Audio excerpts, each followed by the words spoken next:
Es un poeta híbrido, Luis García Montero, por muchas razones.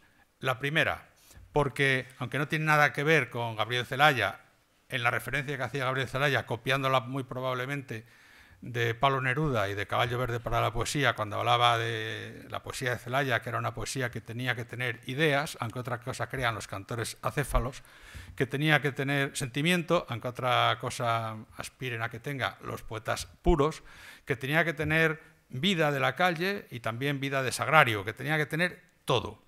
Y esa condición híbrida, decía, que iría en contra de lo que los poetas poetísimos creían que era la poesía.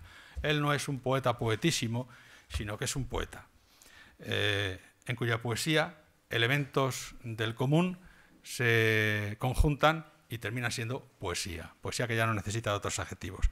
Es híbrido porque unifica y conjunta la biografía propia con la historia. No tiene que establecer dicotomías ni cortarse uno de los dos brazos de los que se conforma la vida de cualquier hombre, que es alguien que vive en un marco histórico y es alguien que tiene también experiencias personales.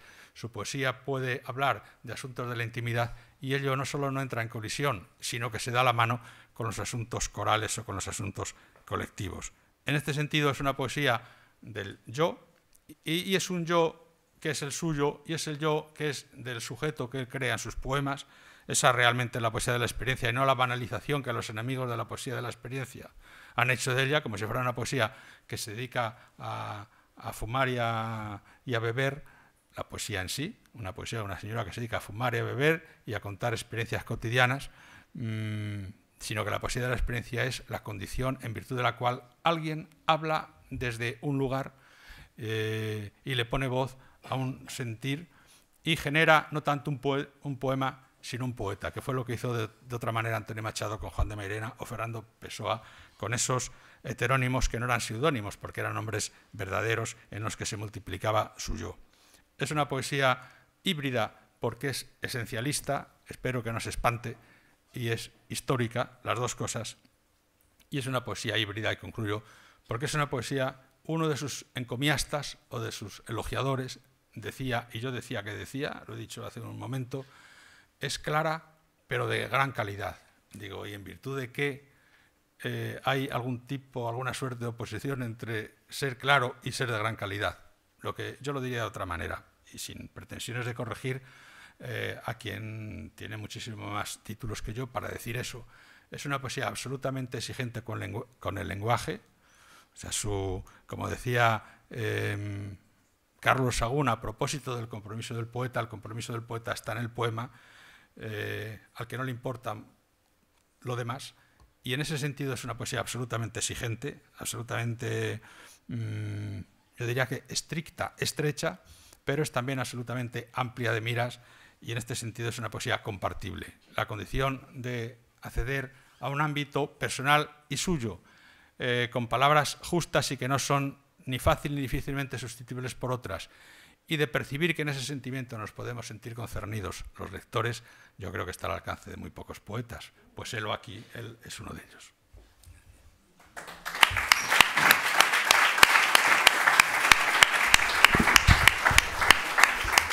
Bueno. Mil gracias, Ángel Luis y Eva. La verdad es que estoy bien contento de estar esta mañana aquí, rodeado de amigos, de colegas a los que admiro mucho desde hace mucho tiempo y que hoy me encuentro con vosotros. Y además estoy en la facultad y con los profesores de un amigo al que quiero mucho, que es Charlie Arnaiz, y posiblemente sea a vosotros a los que debo esta película. Recordaba Ángel Luis que en Pontevedra hace muchos años, en un curso de poesía que organizaba Berrio, que acababa de publicar un libro sobre Claudio Rodríguez. Claudio no pudo ir, pero allí conocí yo a un muchacho muy joven, Charlie, y al cabo de mucho tiempo, pues un día me llamó diciendo que quería hacer una película documental sobre mi poesía, y yo le dije, estás loco, vas a hacer una película sobre un poeta. Pero al final se animó y bueno, yo estoy muy agradecido porque además lo ha hecho de una manera en la que me siento muy cómodo, porque más que hablar de mí, lo que me ha permitido es hablar de la gente a la que admiro, de los poetas a los que he admirado y a los que he querido y con los que me he formado, de los cantautores que pertenecen a mi educación sentimental, de las cosas que creo que puede aportar la poesía a la sociedad. Y claro, cuando uno habla de la gente a la que admira está mucho más cómodo, por eso del pudor, que cuando uno tiene que hablar de sí mismo. Y creo que en el fondo lo que ha hecho es una película documental que reivindica el sentido de la poesía en los tiempos que vivimos. Y bueno, pues está muy bien que si esa inquietud de Charlie por la poesía surgió de aquí, pues que estemos aquí hoy celebrando la poesía con amigos a los que de verdad en el mundo universitario admiro mucho y respeto mucho desde hace mucho tiempo. Si yo os tengo que hablar de mi interés por la poesía, para ser honesto, tendría que decir que es una cosa natural, que yo escribo poesía y hablo de poesía en mis clases en la universidad porque me gusta, simplemente. ¿Usted por qué se dedica a la poesía?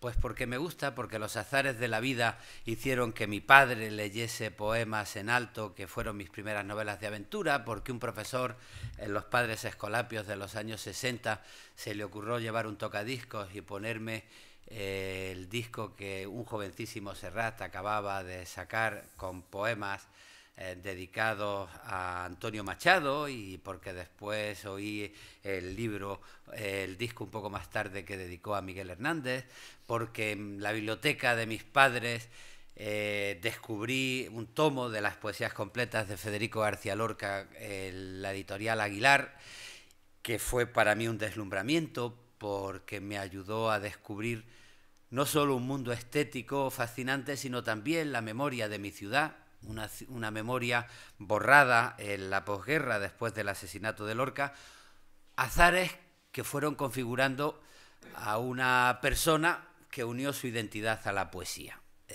Yo soy como soy porque me he deslumbrado con libros de poetas, de distintos poetas en las manos, y he querido seguir ese camino.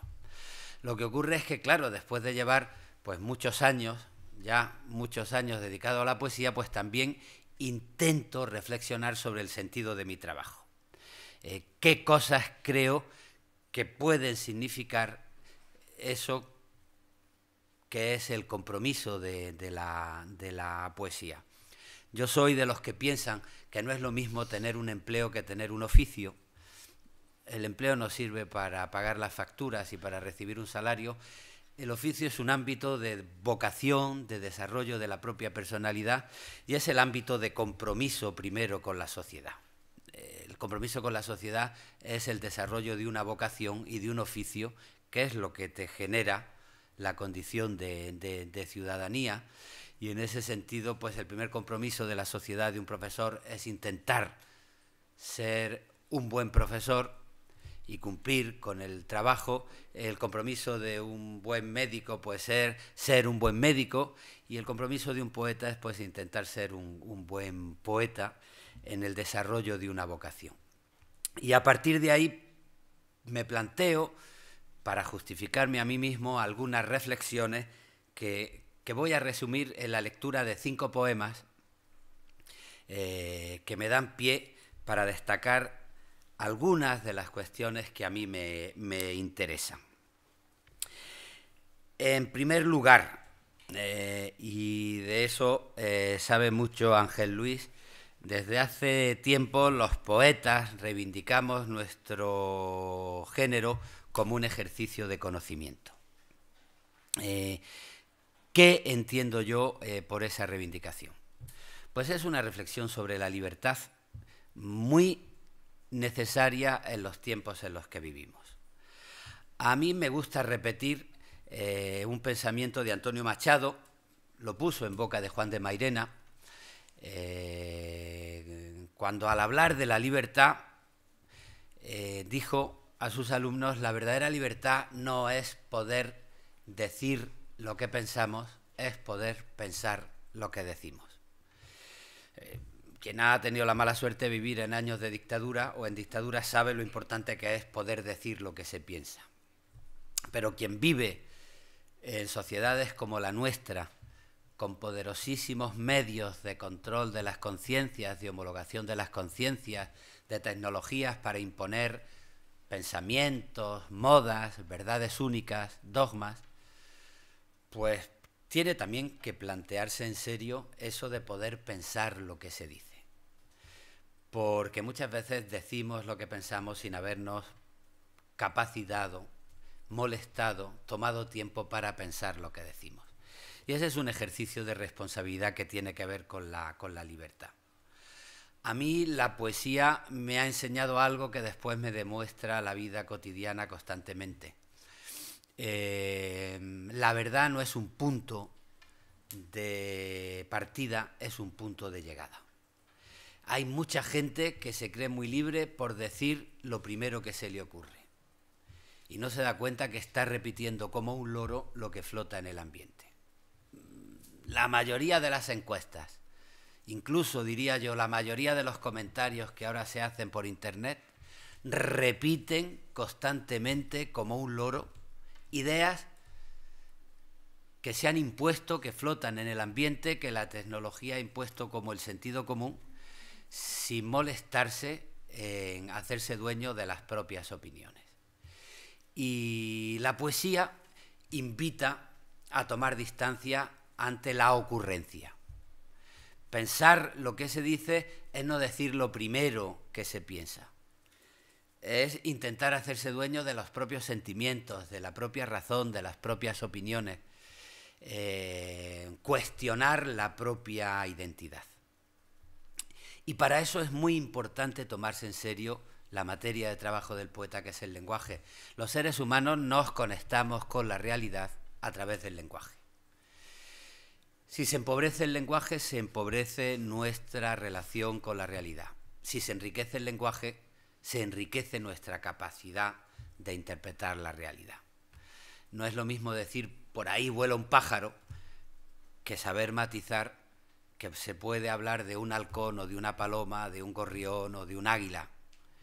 En sociedades donde se diluyen las ilusiones colectivas, donde se pierde valor en la opinión pública, donde el diálogo se empobrece, pues el lenguaje se empobrece también. Con un OK o con un Twitter o con un tweet se solucionan las cosas. Sociedades que necesitan el diálogo para entenderse, porque se toman en serio el espacio de lo público, la comunidad, las tradiciones, y donde hace falta llegar a un entendimiento, a un acuerdo, el lenguaje necesita enriquecerse, necesita matizarse.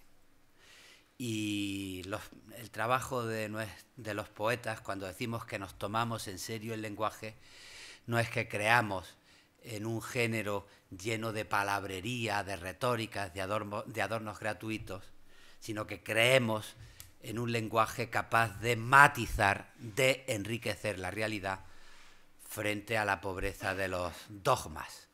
Y vivimos, repito, en tiempos donde la realidad se reduce a un titular de periódico, el sí o el no, el blanco o el negro, el bueno o el malo.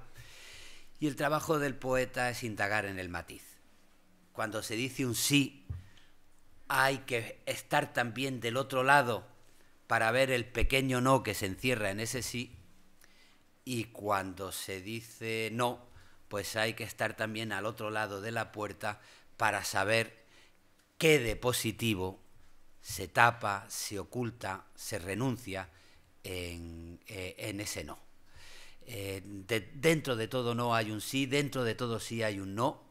Tomar conciencia de eso es ponerse en contra del titular, ponerse en contra del dogma, es aprender a oír los ruidos que quedan al otro lado de la puerta, y ese es para mí el camino del poeta y el sentido del poeta a la hora de tomarse en serio el lenguaje para matizar y para hacerse dueño de la propia opinión, para tomarse en serio eso de que la verdad es un punto de llegada, no un punto de partida, y para hacer una reflexión sobre la libertad dentro del ámbito de lo poético. En este sentido quiero leer un poema que tiene como preocupación estas reflexiones y que tiene como título un pequeño aforismo. Pertenece al libro Un invierno propio, que es un libro que tituló los poemas con pequeños aforismos. Este se titula El dogmatismo es la prisa de las ideas.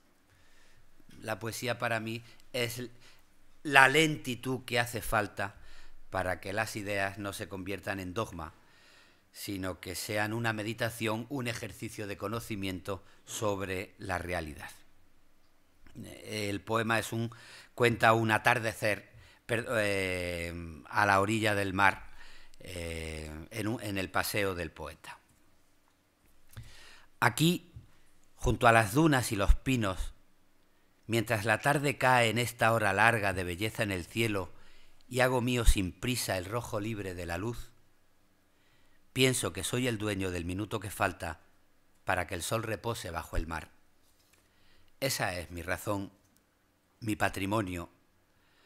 Después de tanta orilla y de tanto horizonte, ser el dueño del último minuto, del minuto que falta para decir que sí, para decir que no, para llegar después al otro lado de todo lo que afirmo y lo que niego. Esa es mi razón. Contra las frases hechas y el mañana, mientras la tarde cae por amor a la vida y nada es por supuesto ni absoluto, y el agua que deshace los periódicos arrastra las palabras como peces de plata, como espuma de ola que sube y se matiza dentro del corazón. Aquí, junto a las dunas y los pinos, capitán de los barcos que cruzan mi mirada, prometo no olvidar las cosas que me importan. Tiempo para ser dueño del minuto que falta.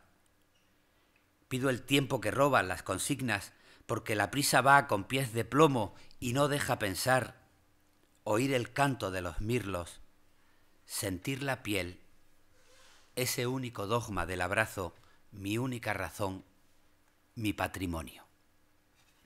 Este es el primer poema que quería leer para hacer esa reflexión sobre la importancia del lenguaje a la hora de marcar un ámbito de libertad y de hacerte dueño de las propias opiniones, no solo para decir lo que piensas, algo fundamental, sino para algo premio, poder pensar lo que se dice. Y los poetas pensamos mucho, nos pensamos mucho lo que decimos, las palabras que escogemos y las ideas que queremos defender.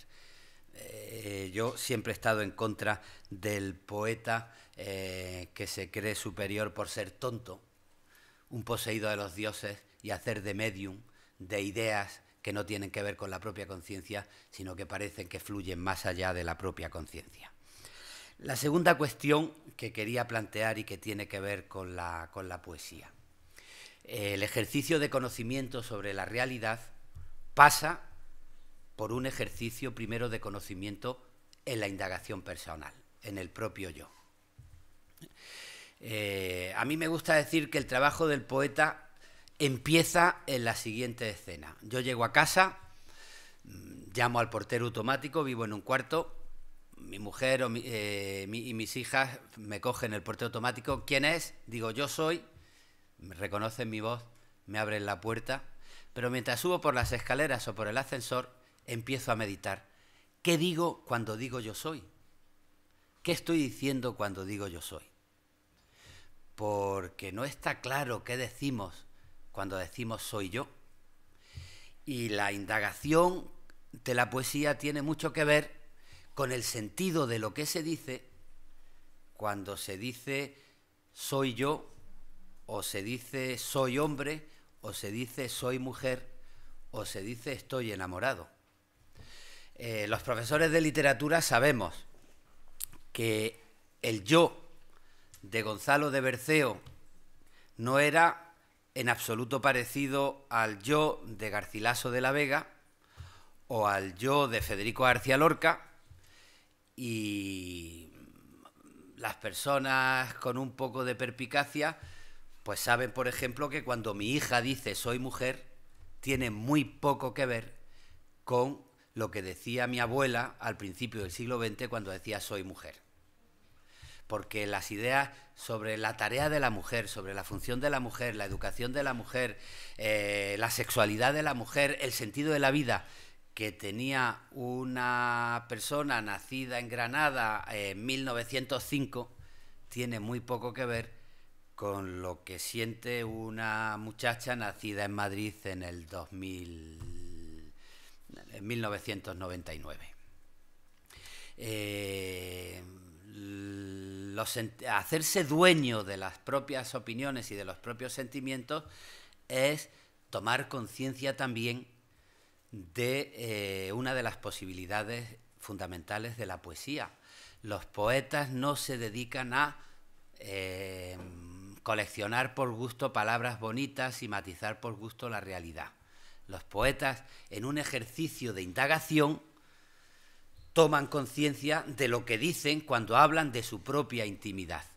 Y desde luego no tiene nada que ver el ámbito del yo de un siervo en la Edad Media, que se creía que cumplía un papel escrito por Dios y que glosaba, lo mismo que libros históricos, para hacer sus libros, pues glosaba las verdades heredadas de Dios, que con un Garcilaso que en el humanismo empieza a tomar conciencia de que su vida está relacionada con su propia dignidad terrenal y que las cosas que sienten pues son cosas que tienen que ver con la vida terrenal, pasajeras, y que de pronto tiene que buscar en el endecasílabo la lentitud de verso que hace falta para expresar la melancolía de la gente que es consciente que el tiempo que pasa no regresa. Porque en las sociedades sacralizadas el tiempo da vueltas sobre el eje de la verdad y en las sociedades no desacralizadas el tiempo que pasa desaparece. Y ahí entra la melancolía. Y ahí a lo mejor más que el verso oficioso, habilidoso de los poetas cortesanos, pues entra la lentitud del endecasílabo, que es la lentitud de terminaciones en imperfecto que hablan de la melancolía del nuevo sujeto a la hora de decir soy yo. Bueno, pues esto para el trabajo de los poetas es fundamental, es indagar en la propia intimidad y saber que conocer la realidad pasa primero por conocerse a sí mismo, desde un punto de vista personal y de las relaciones que esa personalidad tiene con el mundo que vive y con la historia que vive. Muchas veces un poema de amor puede ser más comprometido a la hora de la emancipación humana que un poema sobre una huelga general, porque la libertad se juega también en la intimidad y eso es otra de las lecciones que a mí me ha enseñado la poesía. Bueno, leo un poema donde intenté plantearme el ejercicio de reflexión sobre mi propia manera de ser, ejercicio de conocimiento. Este poema se titula Tal vez nos vamos de nosotros mismos, pero queda casi siempre una puerta mal cerrada. Cuando cierro la puerta de mi casa, suelen los escalones llenárseme de dudas. Es posible, tal vez, la luz trabajadora del despacho se ha quedado encendida. No sé si corté el agua y además me parece que no le di 2 vueltas a la llave. Es como cuando salgo de alguna discusión y el ascensor se cubre de verdades no dichas. Van conmigo respuestas decisivas. Más tarde siento miedo de aquellos 2 minutos de intemperie. Yo levanté la voz, los demás se callaron y se rompió la copa. Es como cuando salgo de una fiesta y me asalta el temor de que alguien se haya molestado. Me despedí de ella, debería acordarme de él. ¿Entendieron la broma y la doble intención de mis palabras? ¿Ha llegado a saberse la pequeña mentira del viernes por la tarde? Es como cuando salgo de mí mismo después de haber nadado entre 2 aguas incluso en la bañera. Dejo la ropa sucia a los pies de la silla, una cama deshecha, los platos sin lavar, toallas en el suelo. Y en el cuarto de baño un espejo con niebla, donde está todavía el desnudo sin piel del impostor, que ahora sale a la calle y saluda a los otros y atiende a quien le llama por su nombre.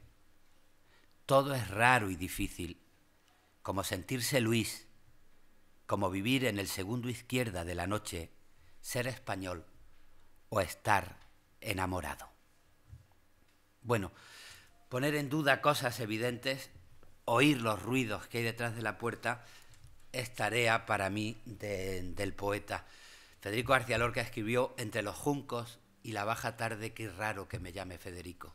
Yo aquí me quise plantear también, cuando me llaman Luis, ¿a quién están llamando? Cuando yo digo yo, soy Luis, ¿a quién están llamando?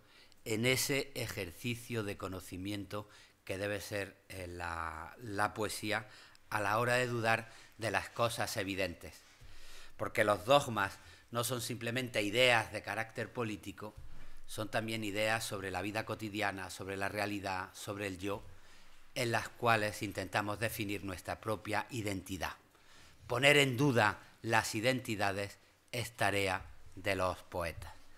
Y en este sentido, querría remarcar también la importancia del juego y de la reflexión sobre esas cosas que parecen de toda la vida, pero que tienen que ver con la realidad que se vive, con el tiempo que se vive, y insistir en la idea de que un poema sobre el amor, por ejemplo, puede ser tan comprometido o incluso más comprometido que un poema que quiera divulgar determinada consigna de un partido político.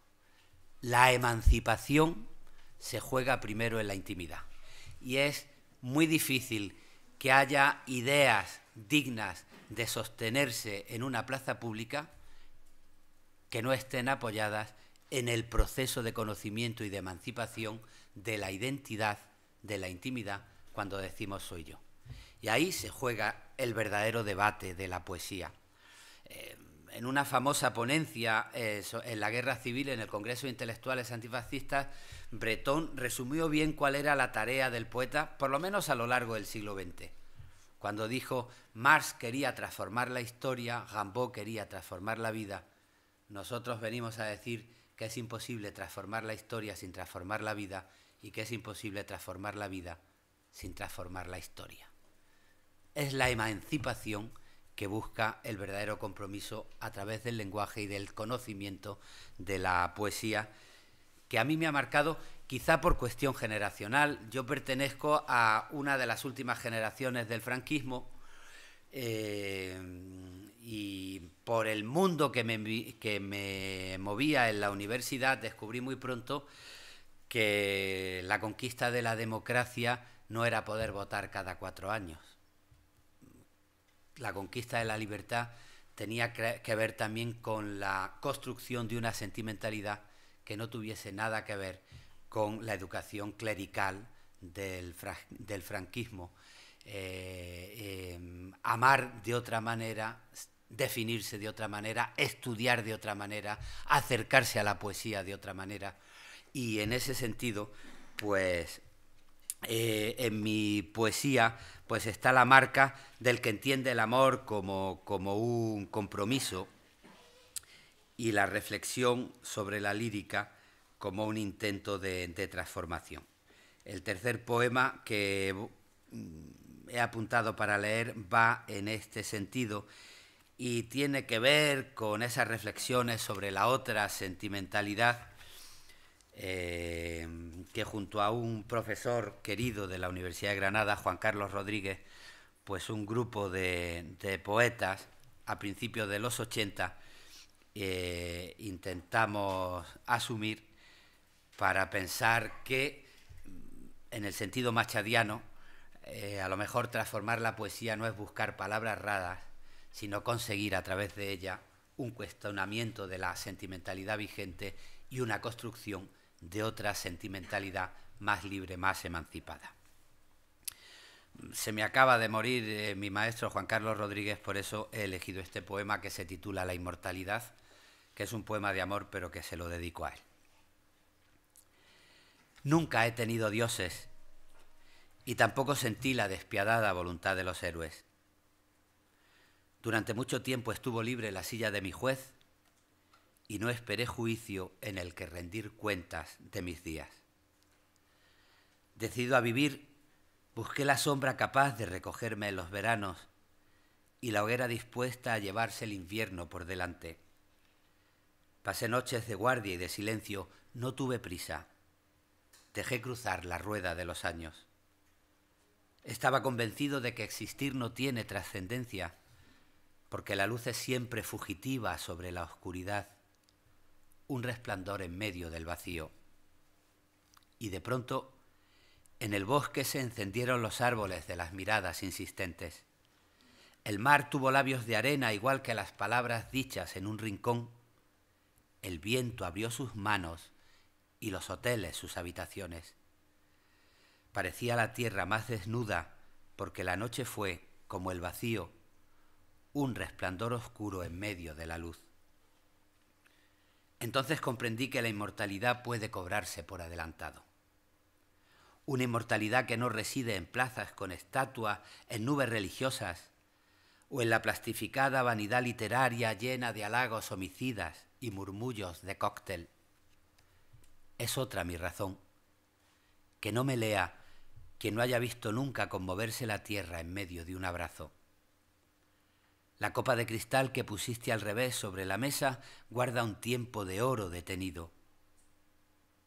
Me basta con la vida para justificarme. Y cuando me convoquen a declarar mis actos, aunque solo me escuche una silla vacía, será firme mi voz. No por lo que la muerte me prometa, sino por todo aquello que no podrá quitarme. Es el poema que, como veis, es una versión nueva del famoso tópico lírico que clavó Quevedo con su amor constante más allá de la muerte. La reflexión sobre el sentido de la vida, no por promesas ni dogmas exteriores a la propia vida, sino en la búsqueda de una dignidad terrenal. Bueno, otra cosa que quería plantear en esta búsqueda de la dignidad terrenal.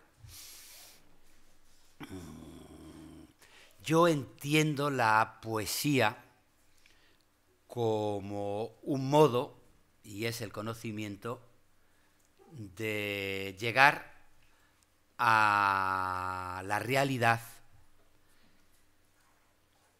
en una sociedad cada vez más mediatizada. Los poderosísimos medios de control de las conciencias a los que he aludido al principio generan realidades virtuales que muchas veces tienen el sentido de la manipulación, porque lo que hacen es sustituir a la experiencia histórica, a la experiencia de carne y hueso. En este sentido, para mí, la metáfora poética es un camino de ida y de vuelta. En las definiciones tradicionales de la metáfora que yo estudié, y estoy recordando, pues, por ejemplo, toda la teoría de la metáfora que hizo Ortega y Gasset en la deshumanización del arte, y que en buena medida caracterizó lo que era la metáfora para la vanguardia, la capacidad de borrar la identidad concreta de las cosas para alcanzar un ámbito de significación abstracta universal. El ciprés, por ejemplo, borrado en su identidad de ese ciprés concreto que puedo ver desde aquí, para convertirse en una metáfora, por ejemplo, de la muerte. La reflexión artística de la metáfora, que por ejemplo hizo Picasso en su pintura, cuando dejó de copiar la realidad para crear un ámbito paralelo, el ámbito del arte, para dejar de pintar mujeres de carne y hueso y hacer, por ejemplo, las señoritas de Aviñón, ese proceso estaba abriendo un camino de dignificación estética que pasaba de la realidad concreta a una realidad virtual. Lo que pasa es que ese camino después ha desembocado en escenas bien sobrecogedoras. cuando yo vi cómo los pilotos norteamericanos que destruían Irak hacían comentarios diciendo que parecía un videojuego y que era o un fuego artificial o un videojuego, porque lo que ellos bombardeaban en una pantalla eran imágenes virtuales como de un videojuego, pues recordé el famoso poema Cero de Pedro Salinas, donde se planteó los bombardeos en la Segunda Guerra Mundial sobre Roma, y el piloto que da un botoncito ve un mapa abstracto y no se da cuenta que está destruyendo y bombardeando gente de carne y hueso, patrimonios históricos de carne y hueso, iglesias de siglos. Y la sustitución de la realidad concreta por realidades virtuales, videojuegos, se ha acabado convirtiendo no solo en un ámbito de manipulación de la historia, sino también en un ámbito bélico de represión y de negación de la condición humana. Y en ese sentido a mí me gusta utilizar la metáfora poética como camino de vuelta. Ahora, ya que fue un puente entre una cosa y otra, como el puente que me permita pasar de un mundo de realidades virtuales al mundo de la experiencia concreta, de la experiencia histórica, donde se pueda volver a reunir la mirada con la condición humana y con el respeto a la dignidad humana. En ese sentido, utilizo también la poesía como espacio de conocimiento de la experiencia frente a la manipulación virtual. Voy a leer un poema que se titula Mujeres y que tiene que ver con esto por dos cosas. El poema cuenta una historia. El protagonista ha pasado la noche con una amiga. Por la mañana siguiente la amiga lo levanta pronto porque porque ella tiene que ir a trabajar y dice: acompáñame al trabajo. Ella, sin más tiempo que darse una ducha y un alisón en el pelo, corre hacia el trabajo. Él la acompaña en el autobús y al llegar a una parada en la marquesina de la estación, pues hay un grupo de mujeres que se suben al autobús y dejan al descubierto una campaña de ropa interior. Soy muy jóvenes, los mayores quizás se acuerden de que muy al principio de los años 90 Maribel Verdú, una actriz que a mí me gusta mucho, protagonizó una campaña sensacional de ropa interior. Aparecía ella en braguitas y en sujetador, maravillosa. Claro, la primera reacción es decir: qué buena está. Es una reacción normal. La poesía exige una segunda reacción. No es decir qué buena está, sino es de pronto conmoverse con la diferencia entre la gente de carne y hueso que se levanta para trabajar y la muchacha perfecta de la fotografía, que no es ni siquiera Maribel, porque la hacen 5.000 fotos y después con el Photoshop le arreglan las arruguitas o la morcillita que le sale en la barriga y lo que tiene es una imagen de mujer perfecta, modelo. Bueno, pues la diferencia entre la realidad virtual de la modelo y la experiencia de carne y hueso del cuerpo de la gente es lo que a mí me conmueve en el poema que voy a leer. Los profesores de literatura sabemos, porque lo explicamos en clase, hasta qué punto de vista las enfermedades son metáforas en los poemas, en las novelas, porque hay una lectura cultural del cuerpo. Los textos del romanticismo se llenaron de tuberculosis porque la enfermedad que te consumía por dentro expresaba muy bien las crisis del sujeto romántico.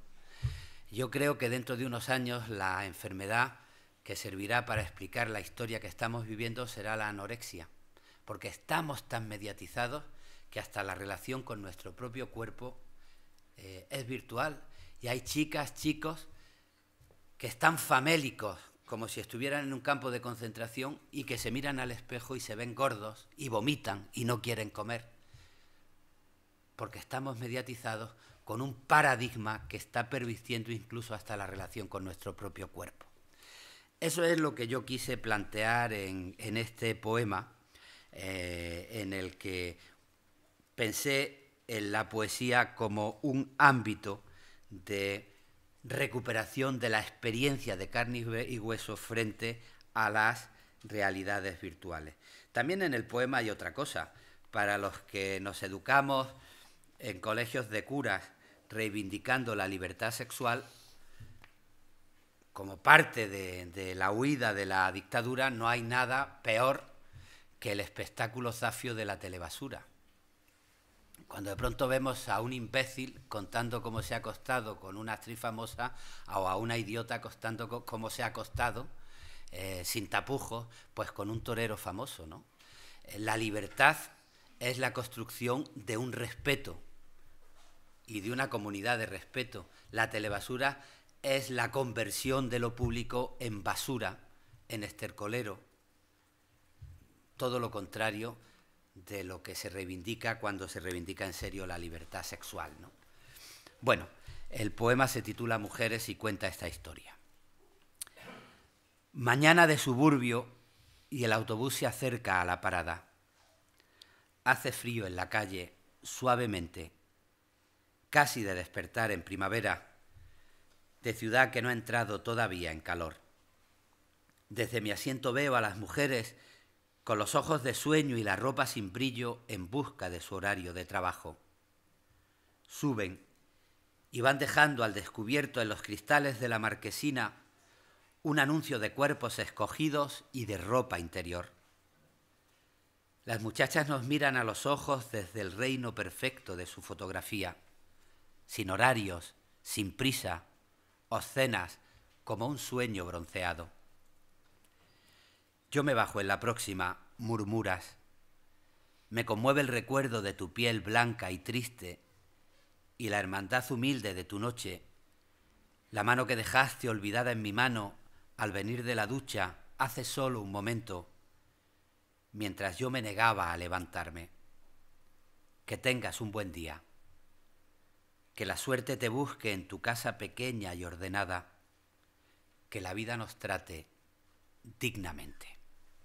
Es otro de los poemas que quería leer y acabo con el último, con la última cosa que quería decir aquí y que me importa decir para los que os dedicáis a estudiar literatura o os queréis dedicar a la literatura. Uno de los derechos que tenemos que reivindicar con más fuerza a los que nos dedicamos a las humanidades y a la creación es el derecho a la admiración. En tiempos de crisis casi siempre domina el discurso de lo negativo, de lo que huele mal. Hay muchas cosas que huelen mal. Y se nos suele pasar que también hay muchas cosas que merecen la pena ser defendidas y ser admiradas. Yo me dedico a la poesía por admiración, porque cayeron en mis manos libros de Federico García Lorca, de Pablo Neruda, de Rafael Alberti, de José Emilio Pacheco, de muchos y muchos y muchos poetas. Y creo que Mario Benedetti tenía razón cuando defendía que un poeta original no es aquel que se inventa el mundo de la nada, sino aquel que tiene la suerte de escoger las influencias que le convienen a su personalidad. En este sentido, vivir es elegir tradiciones. El diálogo generacional es la articulación de la comunidad. Me gusta repetir siempre que tan peligroso es un viejo cascarrabias, ese que cree que los jóvenes son tontos y que cualquier tiempo pasado fue mejor, como el joven sin memoria, ese que cree que no tiene nada que aprender de la historia y que se lo va a inventar todo de la nada.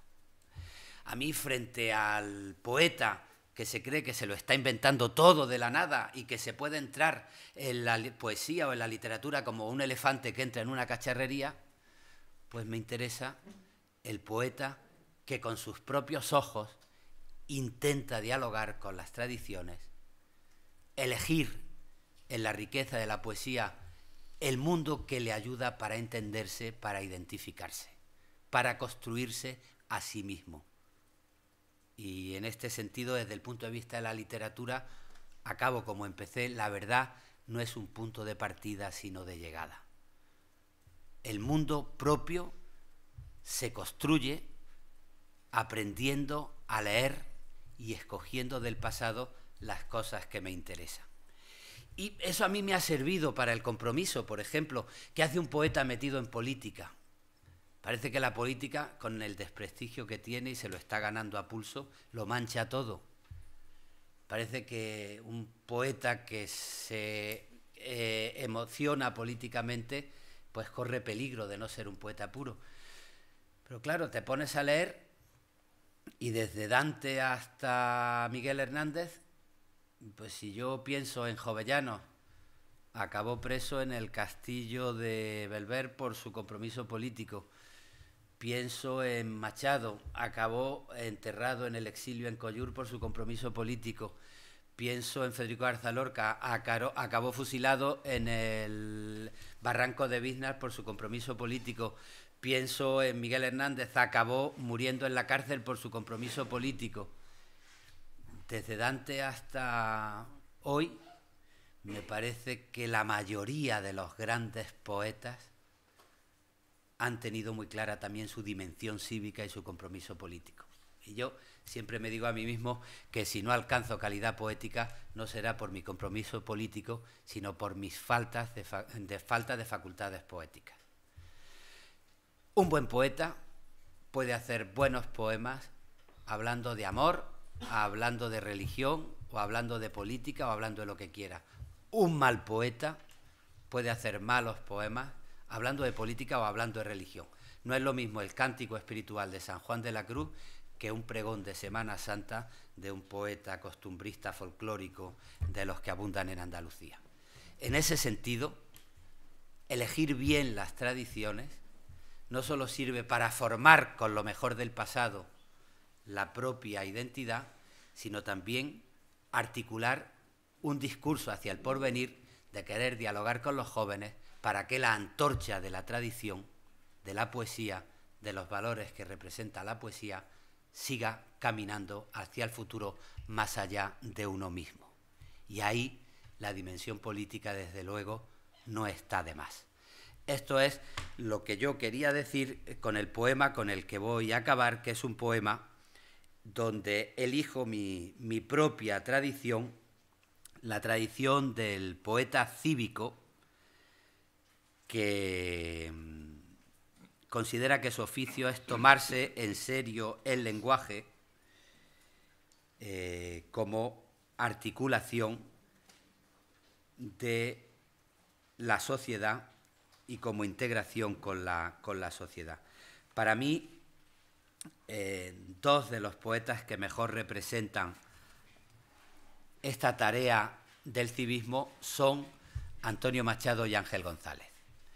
Yo tuve la fortuna de mantener una relación estrecha con Ángel González y con él compartí un viaje a Collur para participar en un homenaje a Antonio Machado, un homenaje republicano a Antonio Machado.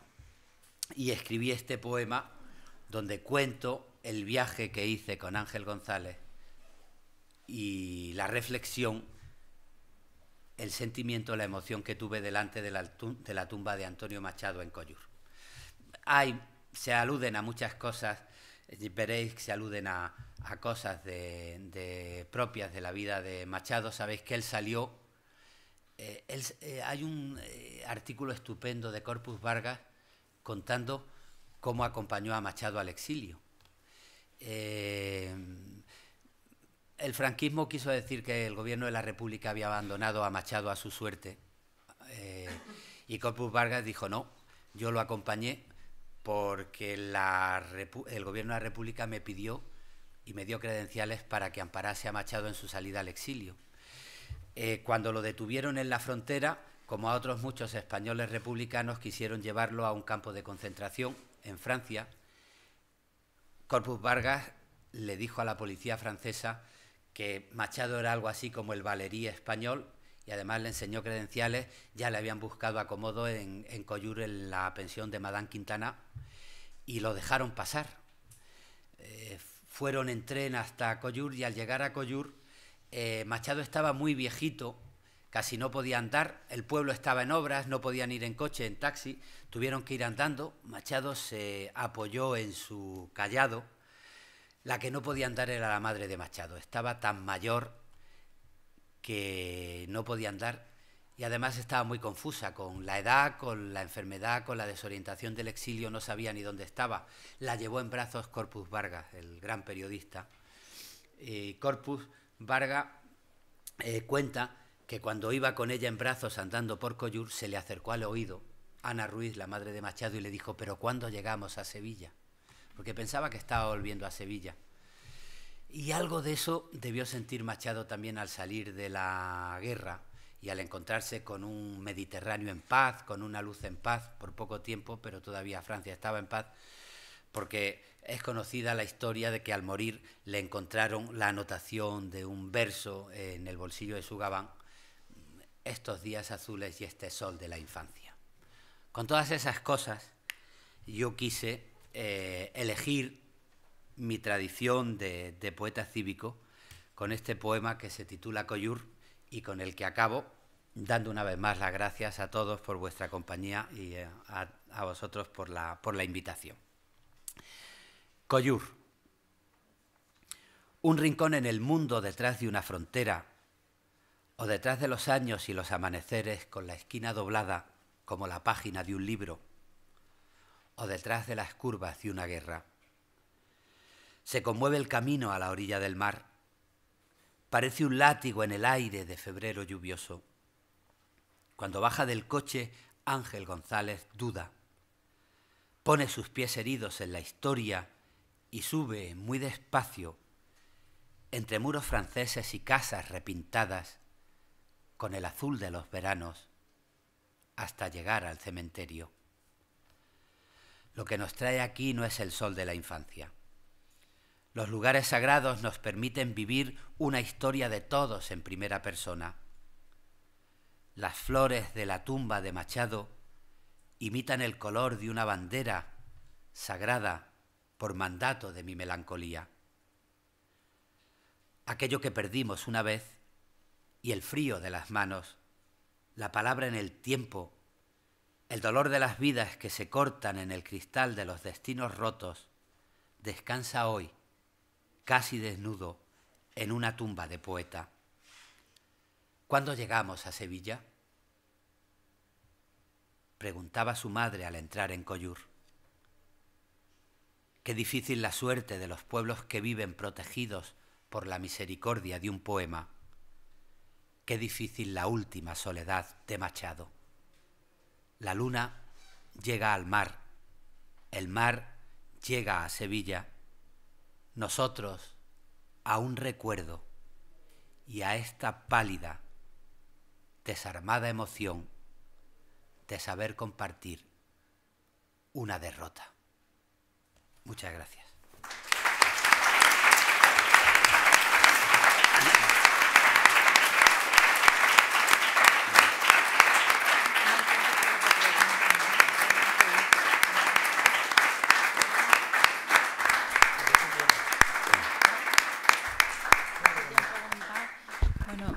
Muchísimas gracias, Luis, por esta preciosa conferencia que nos deja pues tantas reflexiones para seguir pensando en ese compromiso del que nos ha hablado, ese compromiso con la poesía, con la sociedad, que está conjugado totalmente en su pensamiento, como acaba de explicarnos, ¿no? Queríamos abrir un turno de palabras, porque bueno, tenéis la ocasión, sobre todo también sus alumnos, que acabáis de escuchar. Además, me decía el profesor Prieto de Paula hace un momento una clase sobre Luis García Montero, y bueno, pues tenerle aquí es un lujo y bueno, pues una ocasión para que le podáis preguntar aquello que os surja en este momento. José Carlos, sí. Allí, Nacho. Muchas gracias. Quería preguntar por el poeta cívico.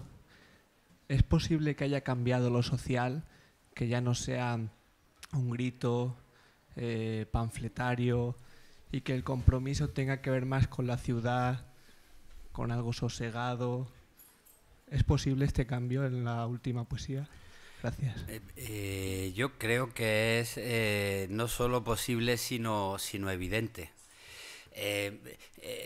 Los poetas, a la hora de su evolución, creo que siempre han considerado mucho el sentido del ridículo.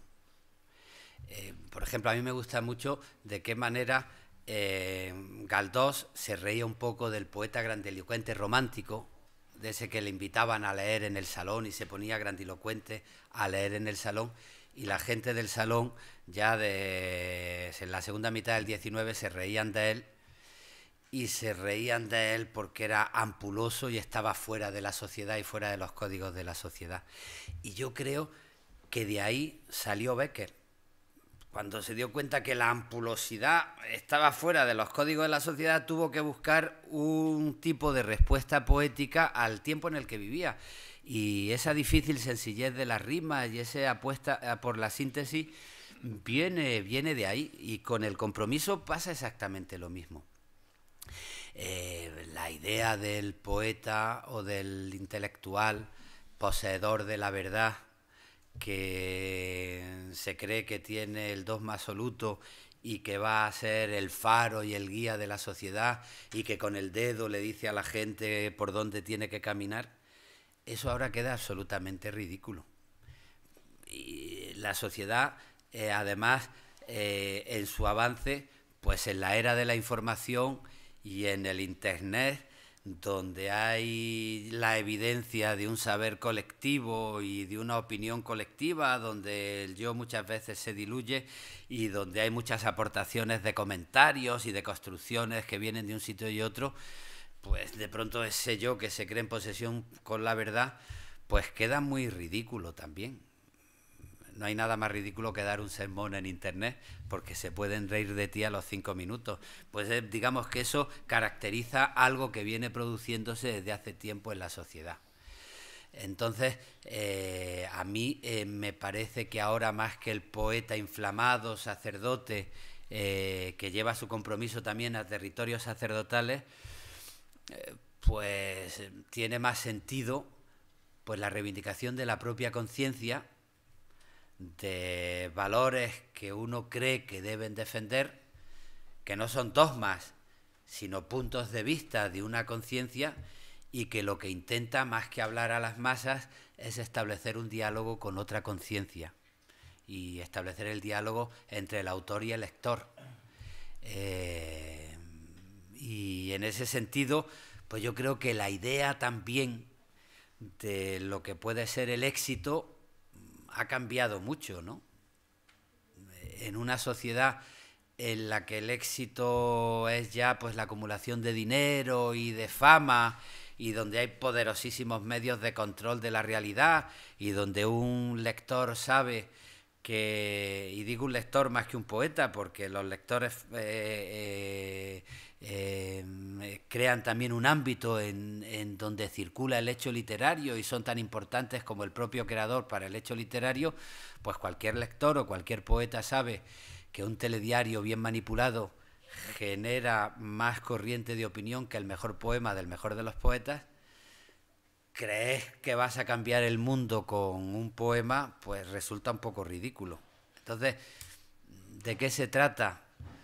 Pues de establecer diálogos de conciencia a conciencia, defendiendo aquello que consideras tú que merece ser defendido, más allá de la esperanza de que vayas a triunfar. A mí me gusta mucho en este sentido, y me acompaña mucho un título de un libro de Ángel González que dice: sin esperanza, con convencimiento. Ahora me parece que la labor del poeta en su compromiso, más que con las esperanzas del triunfo, tienen que ver con el convencimiento de que hay cosas por las que merece la pena luchar, ¿no? No sé si te contesto a la pregunta. José Carlos, ¿querías preguntar? No, quisiera que insistieras un poco sobre el concepto de nueva sentimentalidad, incluso si te apetece, sobre el papel de Juan Carlos Rodríguez en relación a todos. Yo entré en el año 76 en la universidad y allí me encontré a un profesor, Juan Carlos Rodríguez, que se había formado con Althusser y que era un teórico marxista de la literatura.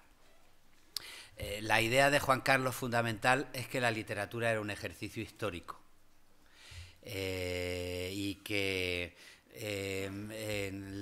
la literatura ponía en juego una ideología y que por tanto estaba marcada por la historia, porque todos los individuos pertenecían a la sociedad en la que habían nacido, tanto si hablaba del amor como si hablaba de política. Y en ese sentido para mí fue fundamental que, por ejemplo, hablase de la radicalidad histórica de la literatura a la hora de explicarme a Garcilaso o a San Juan de la Cruz en un libro sobre las literaturas renacentistas, en vez de utilizar pues novela social de Armando López Salinas o poemas sociales de Gabriel Celaya, por ejemplo. Porque en ese sentido nos ayudó mucho a comprender que la radicalidad histórica de la literatura no tenía que ver con los contenidos políticos, sino con la mentalidad ideológica que en cada momento funcionaba. Y en ese sentido tan histórico es un soneto de Garcilaso como un poema de Blas de Otero. Y tan histórico es el poeta puro del diario del poeta recién casado, Juan Ramón Jiménez, como un poema de Blas de Otero o de Gabriel Celaya. Para mí eso fue muy importante en una época donde en los ambientes comprometidos tenía mucho éxito la poesía social. Y eso había creado una dinámica de desprecio de todo lo que no era poesía social. Parecía que el debate era entre que tú voluntariamente te metías en política o estabas en una torre de marfil. Las reflexiones de Juan Carlos para mí sirvieron para decir, bueno, que la torre de marfil y la poesía social eran posturas históricas y tenían un sentido en su historia, y que se podía uno comprometer políticamente con la sociedad reconociendo el valor ético que podía tener pues la defensa de una poesía pura como la de Juan Ramón Jiménez, porque era demasiado superficial la lucha entre poesía pura y poesía comprometida, ¿no? Desde un punto de vista personal, pues a mí eso me sirvió para... Yo recuerdo que cuando uno hablaba de la reivindicación de los sentimientos, pues enseguida cualquier camarada te llamaba revisionista, porque la intimidad era pequeño burguesa y reaccionaria, y la única poesía que estaba justificada era la poesía de carácter social. Pero es que al mismo tiempo, cuando te acercabas a la realidad y hacías una poesía política, pues de pronto llegaba el poeta elitista, puro, experimentalista, que te decía, cualquier acercamiento a la realidad es una degradación del valor fundamental de la poesía. Y bueno, esa visión de Juan Carlos pues nos ayudó a salir de ese maniqueísmo y a aprender que uno podía emocionarse con la buena poesía de Miguel Hernández o de Blas de Otero sin tener por qué rechazar pues a Juan Ramón Jiménez o a Garcilaso de la Vega, ¿no? Lo de la otra sentimentalidad salió al hilo de esas tesituras también en la época.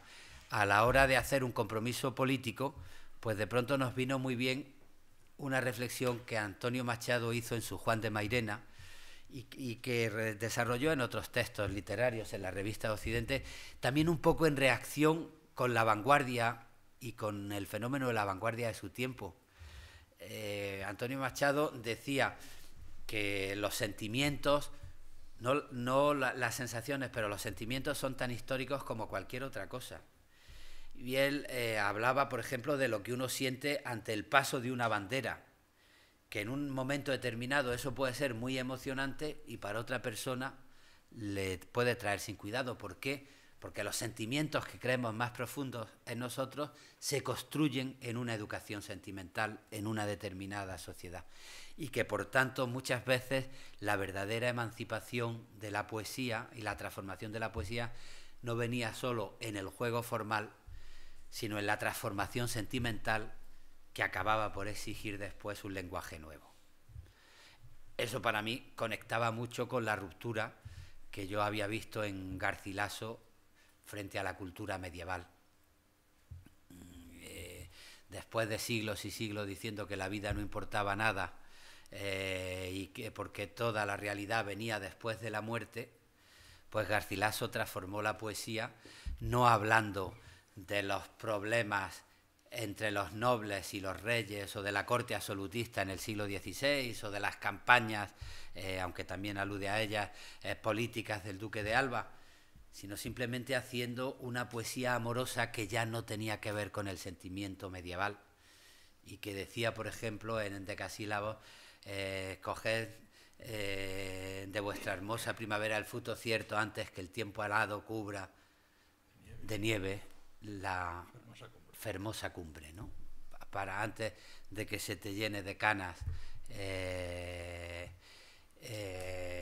la cabeza, pues aprovecha la vida terrenal, o de pronto a la hora de definir su propia subjetividad, en vez de declararse peregrino que reproduce como Berceo, el peregrino que intenta volver al paraíso cumpliendo el mandato divino, pues define su intimidad por el amor, que es un sentimiento subjetivo, y más que con Dios empieza a dialogar con la dama mirándola a los ojos, ¿no?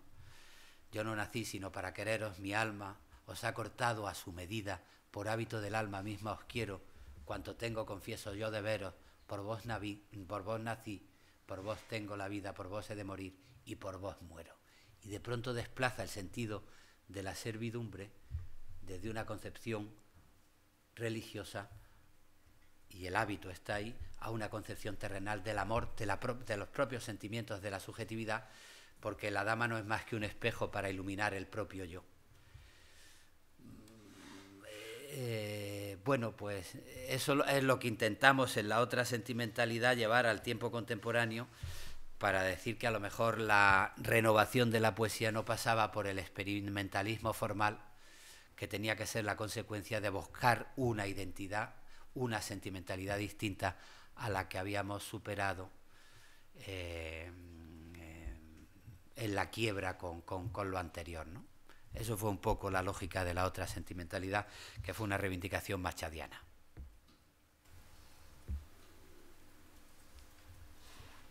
Dime, José Luis. Sí.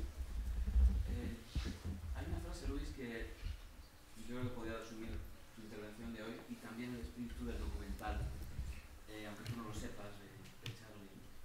Y es que la mayor aspiración de un poeta, voluntaria o involuntariamente, es que la experiencia propia, personal, íntima, se convierta en experiencia colectiva. Sí, en un momento determinado. Recuerdo que hace unos años, en el Ateneo de Badajoz, un Ateneo obrero, después de dar una conferencia, se levantó un poeta local y leyó un poema y dijo: de todas maneras, mi aspiración en la vida es escribir la canción del esposo soldado. Cuando haga ese poema me retiro.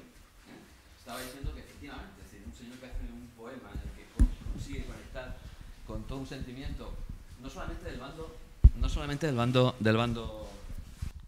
bando vencedor, perdón, del bando republicano, sino incluso del bando vencedor. Como me encontré una versión, nacerá nuestro hijo con el puño alzado envuelto en un clamor de victoria de guitarras, en lugar de con el puño cerrado, y servía el poema para los dos, ¿no?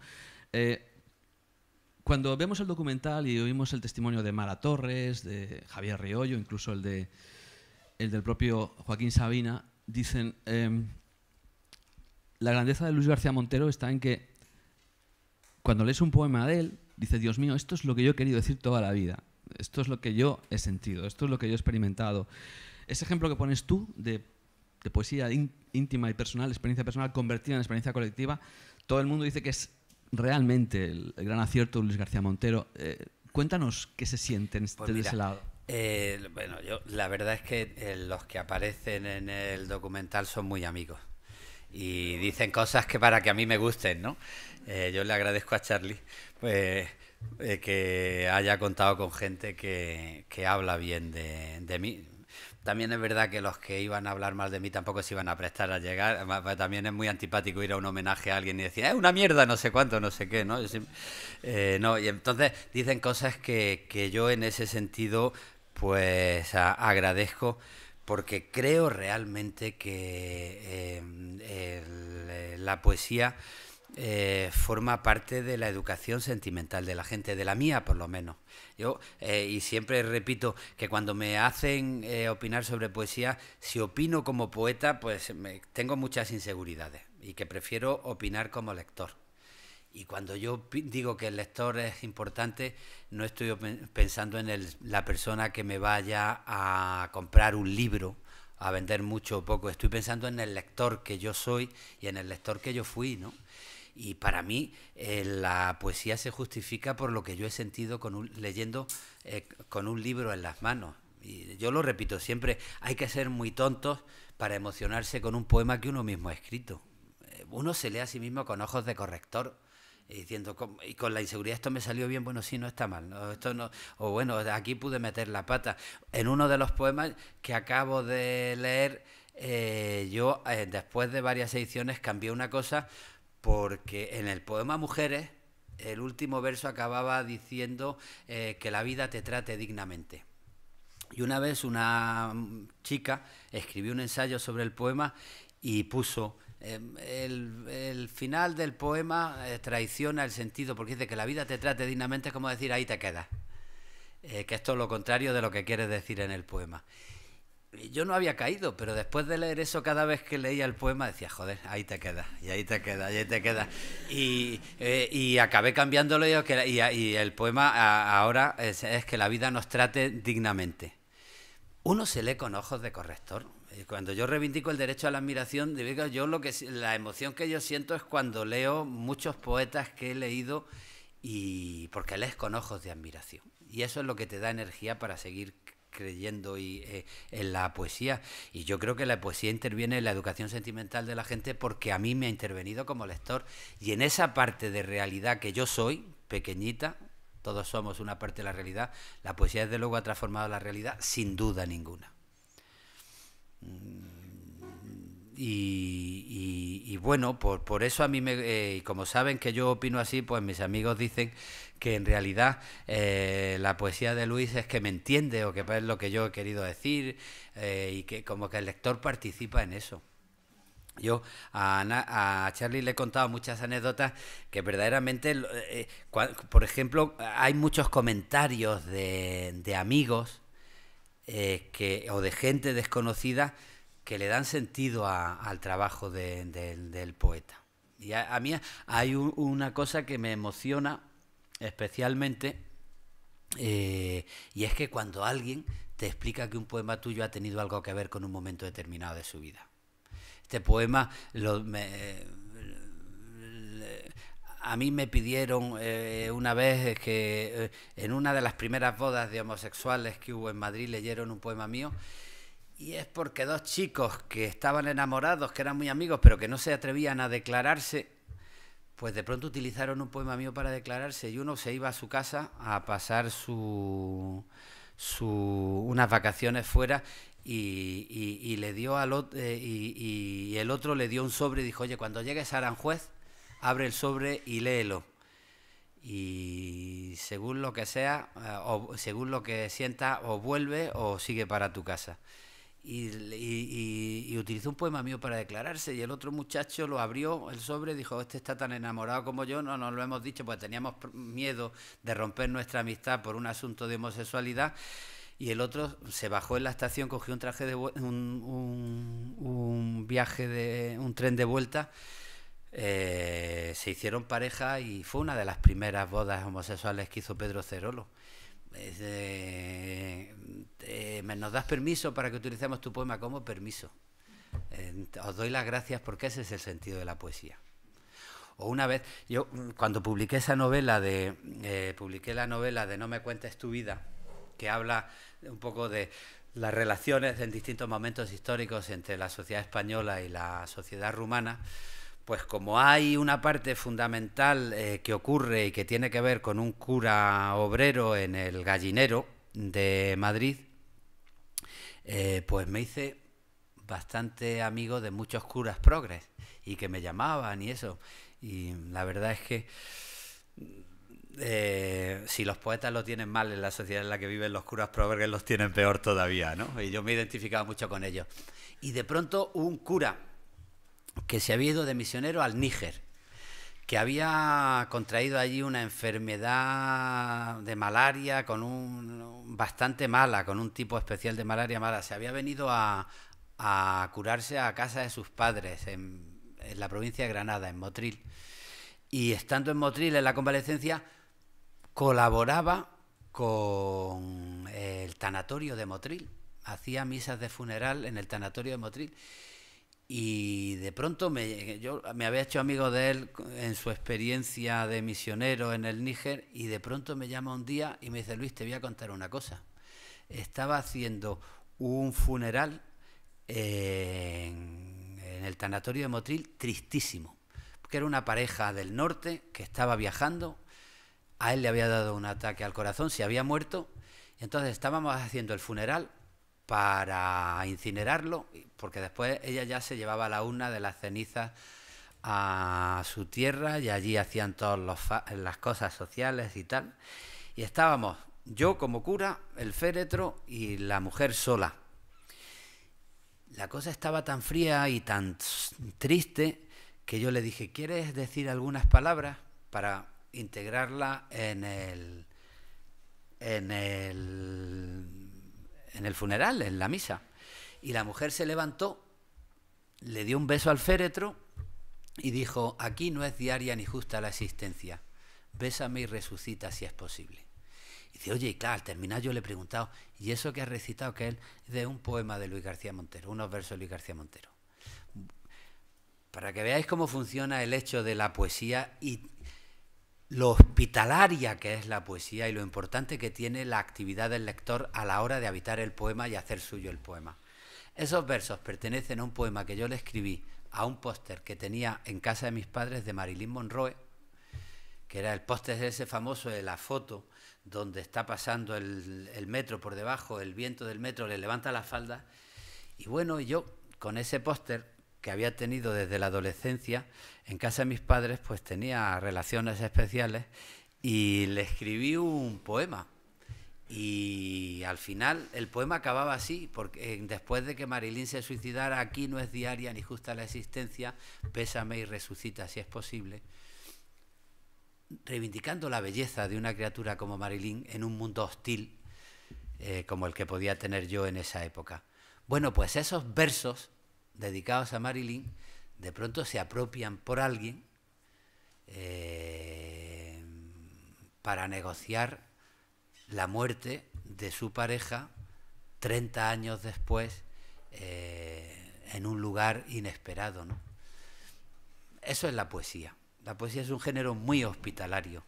La poesía no funciona si el lector no habita el poema y lo hace suyo. Y el poema de amor lo hace suyo, el poema político lo hace suyo, el poema de cualquier tipo estético lo hace suyo. Cuando el poeta piensa en el lector, no está pensando en que alguien compre o no el poema, sino en construirlo como un espacio abierto para que pueda ser habitado por el otro. Por eso a la hora de escribir es tan importante saber borrarse como saber ponerse. La verdad que tú quieres que esté tiene que estar ahí, pero tú tienes que borrarte como espesura biográfica que lo domina todo, porque si tú lo ocupas todo, cuando el lector quiere entrar rebota y no puede entrar. Y escribir, elegir las palabras es ponerse y borrarse para construir un espacio hospitalario donde tú estés, pero pueda estar habitado por los demás.